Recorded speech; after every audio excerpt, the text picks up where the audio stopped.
Ye baba we, tekereza yuko ntari nzi ingano y'amazi ngomba kunywa ku munsi. Biroroshye cyane. Fata ibiro byawe ubikube na 0.033 ubone ingano y'amazi muri litiro ukeneye kunywa ku munsi. Dufate nk'urugero, umuntu ufite ibiro 60, bishatse kuvuga ko arafata 60 akube na 0.033, arabona litiro 1.98. Bishatse kuvuga ko ku munsi akeneye kunywa hafi litiro 2 kugira ngo yizeye yuko afashe amazi ahagije. Ese wowe ufite ibiro bingahe? Ngaho twagiye.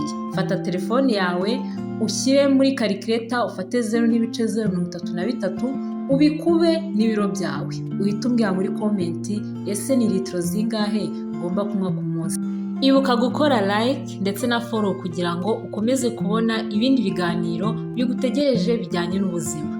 Ku bantu bashaka ibiganiro birambuye, duhure kuri YouTube Health with RN Olive. Murakoze cyane.